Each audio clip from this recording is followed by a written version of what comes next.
Hello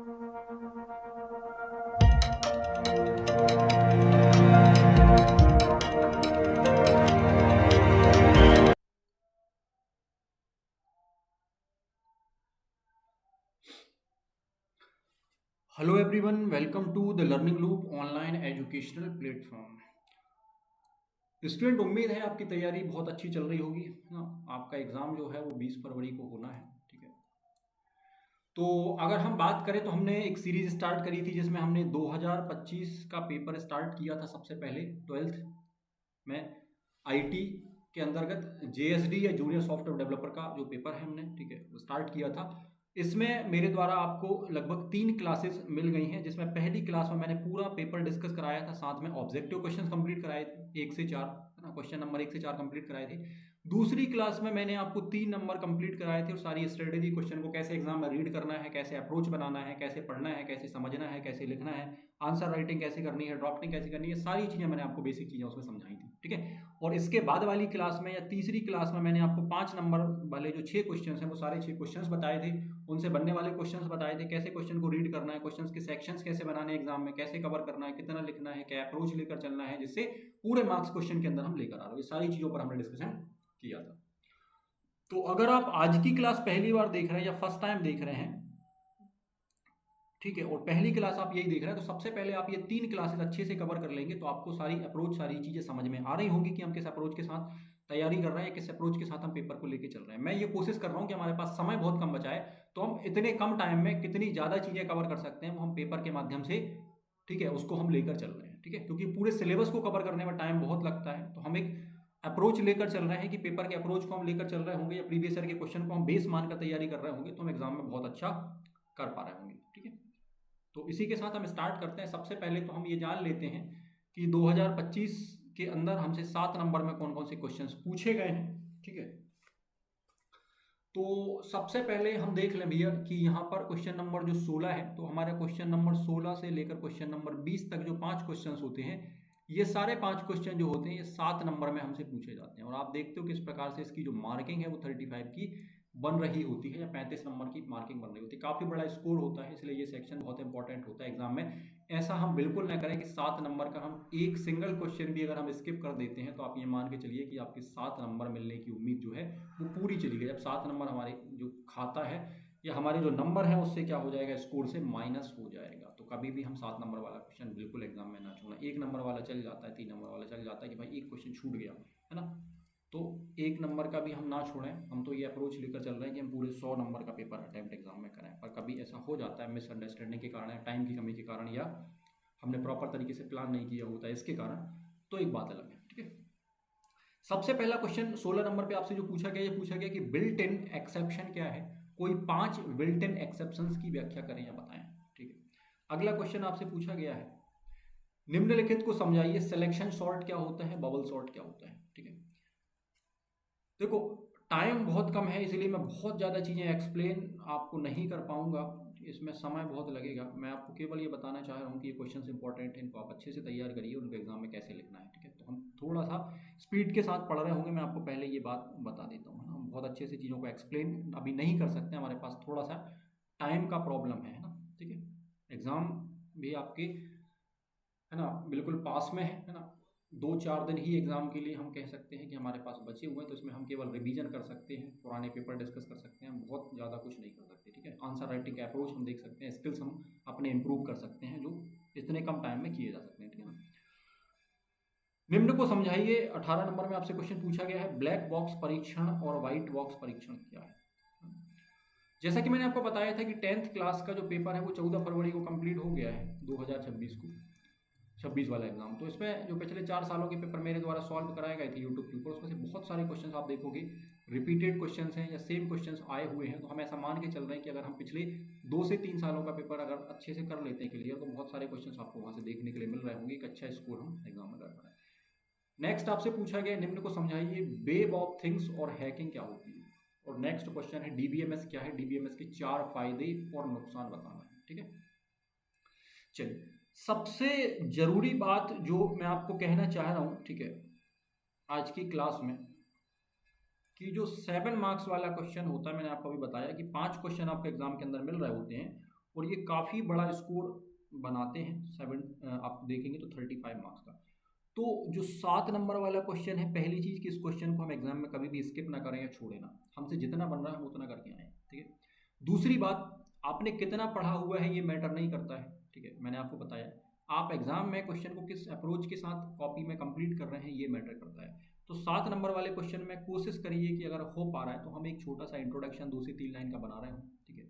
उसके बाद main question की थीम को समझ रहे हो, उसके अंतर्गत हम मेन बॉडी में 5 से 6 पॉइंट्स हम बना रहे हो, है ना। लास्ट में हम उसकी विशेषताएं हैं, उसकी वर्किंग है, उसको लिख सकते हैं। एक शानदार हम 2 से 3 लाइन का कंक्लूजन क्वेश्चन में एंड हम उसका कर सकते हैं। अगर एक कंप्लीट अप्रोच के साथ हम चल रहे होंगे तो 7 नंबर में से 6 से 6.5 नंबर हम आसानी से एग्जाम के अंदर लेके आ सकते हैं, या पूरे 7 नंबर भी मिल सकते हैं अगर हम उस अप्रोच के साथ कॉपी में कंप्लीट करेंगे, ठीक है। तो चलो हम 1 बाय 1 क्वेश्चन उठाते हैं। सबसे पहले क्वेश्चन हमारे पास आता है विल्टन एक्सेप्शन क्या है। कोई 5 विल्टन एक्सेप्शंस की व्याख्या करें। आप सबसे पहले देखो इस क्वेश्चन को आप तोड़ोगे तो आप देखोगे भाई इस क्वेश्चन में 2 सेक्शन बन रहा है। पहला क्वेश्चन सेक्शन क्या बन रहा है, बिल्ट इन एक्सेप्शन क्या है। एक क्वेश्चन खुद इसके अंदर छुपा हुआ है। दूसरा क्वेश्चन क्या छुपा हुआ है, कोई 5 बिल्ट इन एक्सेप्शंस की व्याख्या करनी है, उनको बताना है। 2 क्वेश्चन बन गए। तो कभी भी हम ऐसा ना करें कि जहां 2 क्वेश्चन बन रहे हैं उन 2 क्वेश्चंस को हम दिखाएं कॉपी में कि हमने भैया पहला क्वेश्चन ये है ना, 5 लाइन में हमने बताया हुआ है कि बिल्ट इन एक्सेप्शन ये है। उसके बाद हमने इसके 5 बिल्ट इन एक्सेप्शंस बताए हैं और फिर हमने एक एक करके उनके 5 प्रकार उनको एक एक करके उनकी व्याख्या करी हुई है। तो इस तरीके से दिखना चाहिए कि हाँ आपने 7 नंबर का क्वेश्चन किया हो। निबंधात्मक क्वेश्चन है, बड़ा क्वेश्चन है, ऐसे राइटिंग टाइप का क्वेश्चन होता है, तो उसको उसी अप्रोच के साथ करना होता है, ठीक है। तो पहले हमने 3 लाइन में ये बता दिया कि बिल्ट इन एक्सेप्शन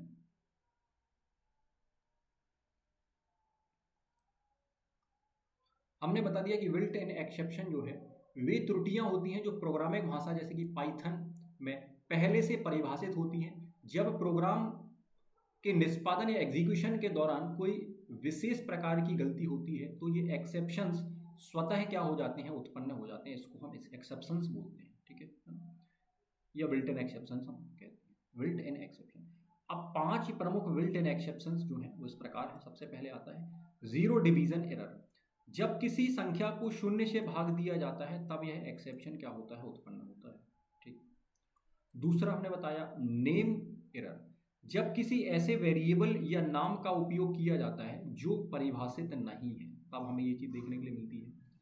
फिर आता है टाइप एरर। जब अलग प्रकार के डेटा पर गलत ऑपरेशन किया जाता है जैसे कि संख्या और स्ट्रिंग को जोड़ना, है ना, तब हमें ये देखने मिलता है, इसको टाइप एरर बोलते हैं। फिर आता है इंडेक्स एरर। जब सूची, लिस्ट या टपल के ऐसे इंडेक्स को एक्सेस किया जाता है जो मौजूद ही नहीं होता है तब क्या आता है, इंडेक्स एरर देखने के लिए मिलता है। फिर आता है वैल्यू एरर। जब सही प्रकार का डेटा दिया जाता है लेकिन उसका मान या वैल्यू गलत होती है, जैसे किसी संख्या की जगह अक्षर दर्ज कर देना, तब हमें क्या मिलता है, हमें क्या मिलता है, वैल्यू एरर देखने के लिए मिलता है। तो इस प्रकार विल्टन एक्सेप्शन प्रोग्राम में होने वाली सामान्य त्रुटियों को दर्शाते हैं और उन्हें संभालने में क्या करते हैं, ये सहायता करते हैं। कुछ इस तरीके से आप इसको फ्रेम कर सकते हो और इसको लिख सकते हो, ठीक है। यहाँ इसमें आप थोड़ा सा एक्स्ट्रा चीजें और एक एक दो लाइन आप कर सकते हो, बता सकते हो। एक मॉडल आंसर मैंने बनाया हुआ है कि हम इस तरीके से इसको लेकर चल रहे होंगे तो एक अच्छी मार्किंग के साथ हम जा रहे होंगे। 7 नंबर में से हम 6 नंबर स्कोर कर सकते हैं। नेक्स्ट क्वेश्चन आपसे पूछा गया है कि निम्नलिखित को समझाइए। अब देखो जब भी इस तरह के क्वेश्चन आते हैं जिसमें आपसे 2 पॉइंट्स पूछे गए हैं तो आप ये मानिए कि भैया 7 नंबर का क्वेश्चन है, ठीक है, तो हम लगभग 3.5 नंबर का एक क्वेश्चन मान लेते हैं। तो जितना हम 3 नंबर के क्वेश्चन के अंदर 75 वर्ड है ना, या हम 50 शब्दों में आंसर, 55 शब्दों में, 60 शब्दों में आंसर लिख रहे होते हैं, उसके आसपास हम इसको आधार मानकर चल रहे हो कि हम जितना 3 नंबर में लिखते हैं उतना ही अगर हम इसके अंदर लिख के आ रहे होंगे बहुत अच्छे तरीके से तो हमारी मार्किंग ठीक रहेगी कि हम 6 नंबर आसानी से यहाँ से निकाल सकते हैं, ठीक है। सबसे पहले सिलेक्शन सॉर्ट आता है। कैसे लिखना है, पहले इसकी परिभाषा बता दें, फिर एक कार्यविधि बता दें, फिर इसकी कुछ विशेषता है तो वो बता दें, ठीक है। इस तरीके से हम इसको लेकर चल रहा हूँ। कोई डायग्राम वगैरह बन रहा है तो आप एक छोटा सा डायग्राम बना सकते हैं। तो 3.5 नंबर का क्वेश्चन है तो हम इसको एक अच्छे अप्रोच के साथ लेकर चल रहे होंगे, अच्छे फॉर्मेट, एक अच्छे ड्राफ्टिंग के साथ लेकर चल रहे होंगे तो हम इसको भी अच्छा एग्जाम में कर रहे होंगे। सिलेक्शन सॉर्ट हमने यहाँ पर बिल्कुल टू द पॉइंट बताया हुआ है कि सिलेक्शन सॉर्ट एक सरल सॉर्टिंग विधि है जिसमें सूची या लिस्ट में सबसे छोटा तत्व चुनकर उसे सही स्थान पर रखा जाता है। कार्यविधि क्या होती है, इसकी वर्किंग क्या होती है, तो पूरी सूची में से सबसे छोटा एलिमेंट खोजा जाता है, तत्व खोजा जाता है, उसे पहले स्थान पर रखा जाता है ना। जैसे मान लीजिए मेरे पास एक लिस्ट है, उस लिस्ट में जैसे मान के चलो सबसे पहले पे मेरे पास 5 है, फिर 7 है, फिर 9 है, फिर 2 है, फिर 1 है, ठीक है, और फिर मेरे पास 11 है। मेरे पास कुछ नंबर्स की क्या है, सूची है इस तरीके से, ठीक है। तो अगर मैं सिलेक्शन सॉर्ट में जा रहा हूँ तो सबसे पहले मैं ये देखूंगा कि इस पूरी लिस्ट को मैं स्कैन करूंगा। 5 सबसे छोटा है क्या, नहीं है। 7 है क्या, 2, 9 है क्या, 2 है क्या, नहीं है। 1 है, तो 1 सबसे छोटा है, तो मैं इसको सबसे पहले ले आऊंगा। फिर मैं देखूंगा इसके बाद क्या आएगा, 2 आएगा। तो इस तरीके का अप्रोच यहाँ पर क्या हो रहा होगा, चल रहा होता है। फिर शेष सूची में दूसरा सबसे छोटा तत्व खोज करो तो दूसरे स्थान पर रखा जाता है। यह प्रक्रिया तब तक दोहराई जाती है जब तक सूची पूरी क्रमबद्ध तरीके से क्या हो जाए, शॉर्टेड ना हो जाए या कंप्लीट ना हो जाए। विशेषता क्या होती है, विधि सरल होती है और समय की जटिलता अगर हम बात करें तो हमें कुछ इस तरीके से देखने के लिए इसका फॉर्मूला मिल रहा होता है, ठीक है। नेक्स्ट आता है बबल सॉर्ट। बबल सॉर्ट भी एक सरल शॉर्टिंग तकनीक है जिसमें पास पास के तत्वों की तुलना करके उन्हें आपस में स्वैप कर दिया जाता है, या क्या कर दिया जाता है भाई, बदल दिया जाता है, एक दूसरे से बदल दिया जाता है, ठीक है। क्या इसकी कार्यविधि है, मेथड है। तो पहले 2 तत्वों की तुलना की जाती है, यदि पहला तत्व बड़ा है तो दोनों को बदल दिया जाता है। इसी प्रकार पूरी सूची में तुलना की जाती है। हर चक्र या पास के बाद सबसे बड़ा तत्व अंत में पहुंच जाता है। यह प्रक्रिया तब तक चलती है जब तक सूची पूरी तरह क्रमबद्ध ना हो जाए। ये क्या होता है, विशेषता समझने में आसान होता है, ठीक है। टाइम कॉम्प्लेक्सिटी की हम बात करते हैं तो आपको ये देखने के लिए, ठीक है। तो इतना सफिशिएंट है, मस्ट है, आप इतना लिख सकते हैं, ठीक है। निम्नलिखित को समझाइए। ब्लैक बॉक्स परीक्षण और व्हाइट बॉक्स परीक्षण, आपसे ये 2 यहाँ पर पूछे गए शॉर्ट नोट, ठीक है। ब्लैक बॉक्स परीक्षण। ब्लैक बॉक्स परीक्षण एक सॉफ्टवेयर परीक्षण की विधि है या तकनीक है जिसमें प्रोग्राम के आंतरिक या इंटरनल कोड या संरचना को देखे बिना केवल इनपुट और आउटपुट के आधार पर क्या किया जाता है, टेस्ट किया जाता है या परीक्षण किया जाता है। इसे ब्लैक बॉक्स परीक्षण बोला जाता है। इसके मेन पॉइंट आप बता सकते हो, मुख्य बिंदु। इसमें उपयोगकर्ता के दृष्टिकोण से परीक्षण किया जाता है। यह जांचता है कि सॉफ्टवेयर अपेक्षित परिणाम दे रहा है या नहीं। इसमें कोड की जानकारी आवश्यक नहीं होती है। उदाहरण हम कह सकते हैं, यदि लॉगिन फॉर्म में सही यूजर नेम और पासवर्ड डालने पर लॉगिन जो है वो सफल होता है या नहीं होता है, तो इसकी जांच करना किसके अंतर्गत हम देख सकते हैं, ब्लैक बॉक्स परीक्षण के अंतर्गत इसको रख सकते हैं, देख सकते हैं, ठीक है। नेक्स्ट हम कह सकते हैं व्हाइट बॉक्स परीक्षण। व्हाइट बॉक्स परीक्षण भी वह विधि है सॉफ्टवेयर की जिसमें प्रोग्राम के आंतरिक या इंटरनल कोड, उसके लॉजिक और संरचना को देखकर परीक्षण किया जाता है। मतलब इसमें सारी चीजों को देखा जाता है। जैसे हम कह सकते हैं ना, डॉक्टर कई बार किसी के पेट में दर्द हो रहा है तो डॉक्टर हाथ पकड़कर या पेट को महसूस करके दवाई दे देते हैं कि भैया नॉर्मल सी समस्या है, पेट में हल्की सी सूजन है या इस तरह की समस्या है, ये ठीक हो जाएगी, है ना। तो वो क्या हो गया, आपका ब्लैक बॉक्स परीक्षण हो गया। मतलब ऊपर से चीजें देख ली, हाँ ठीक है, कोई दिक्कत नहीं है, उसका सोल्यूशन बना दिया, हो गया, ठीक है। व्हाइट बॉक्स में क्या होता है, डॉक्टर, हम कह सकते हैं एग्जाम्पल में समझ सकते हैं, डॉक्टर क्या करेगा, वो सोनोग्राफी करेगा, प्रॉपर एक्सरे करेगा और देखेगा कि भैया इसमें कौन सी इंटरनल प्रॉब्लम है या क्या प्रॉब्लम है पेट के अंदर। उसके बाद वो सलाह देगा या उचित सलाह देगा कि अगर मेजर प्रॉब्लम है तो भाई ऑपरेशन करवाना पड़ेगा या इस तरीके की दवाई से ये इतने टाइम में ठीक होगा। तो उसको हम समझने के लिए हम कह रहे हैं, ये लॉजिक आपको एग्जाम में लिखने के लिए नहीं मैं बोल रहा हूँ, मैं ये समझाने के लिए बता रहा हूँ कि ब्लैक बॉक्स और व्हाइट बॉक्स में कई बार हम कंफ्यूज हो जाते हैं एग्जाम में, जिसका जस्ट अपोजिट लिख देते हैं। तो हम समझ रहे हो कि जो व्हाइट बॉक्स होता है ना, व्हाइट बॉक्स में क्या होता है, तो व्हाइट बॉक्स में क्या होता है, इंटरनली चीजें देखी जाती हैं, है ना। और ब्लैक में क्या होता है, ब्लैक बॉक्स में हम ऊपर से चीजें देख लेते हैं, ऊपर से उनका ट्रीटमेंट कर देते हैं, है ना। तो यहाँ पर कंफ्यूज नहीं होना, ठीक है। मुख्य बिंदु, इसमें कोड पूरी जानकारी आवश्यक होती है, बिल्कुल। प्रोग्राम की आंतरिक संरचना और लॉजिक की पूरी जांच होती है। यह कोड की त्रुटियों और लॉजिक की गलतियों को खोजने में भी क्या होता है, सहायक होता है। प्रोग्राम हम कैसे उदाहरण कह सकते हैं कि किसी प्रोग्राम के प्रत्येक लूप, कंडीशन और स्टेटमेंट का परीक्षण करना, है ना। तो इस प्रकार ब्लैक बॉक्स परीक्षण बाहरी व्यवहार पर आधारित होता है, जबकि व्हाइट बॉक्स परीक्षण आंतरिक संरचना और कोड पर आधारित होता है, ठीक है। नेक्स्ट हमारा क्वेश्चन नंबर 19 आता है। इसमें पूछा गया है वेब ऑफ थिंग्स और हैकिंग क्या होती है, ठीक है। शॉर्ट नोट्स पूछा गया। तो वेब ऑफ थिंग्स, इसको हम शॉर्ट में WOT भी बोल देते हैं। वेब ऑफ थिंग्स क्या होती है, एक ऐसी तकनीक है जिसमें इंटरनेट के माध्यम से विभिन्न उपकरणों या डिवाइस को आपस में जोड़ा जाता है ताकि वे डेटा को साझा कर सकें, शेयर कर सकें और नियंत्रित किए जा सकें। यह जो है वो इंटरनेट ऑफ थिंग्स या IoT का क्या है, उन्नत रूप है। इसमें वेब तकनीकों जैसे हम HTTP APIs का उपयोग, है ना, करके डिवाइस को क्या होता है, जोड़ा जाता है। तकनीकों के बारे में बात करते हैं। विशेषताएं इसकी क्या हो गई, विभिन्न स्मार्ट उपकरणों को इंटरनेट से जोड़ता है, रिमोट कंट्रोल और मॉनिटरिंग की सुविधा देता है, डेटा का आदान प्रदान करना आसान हो जाता है। उदाहरण हम कह सकते हैं smart home system, smart watch ना, स्मार्ट लाइट आदि जो है वो इस टेक्निक पर क्या होते हैं, आधारित होते हैं, जैसे जुड़े होते हैं। नेक्स्ट हमसे पूछा गया है हैकिंग, है ना। तो 3 नंबर, हम 3.5 नंबर औसत मानकर चल रहा हूँ, तो उसके अकॉर्डिंग ही चीज़ें लिख रहा हूँ, ठीक है।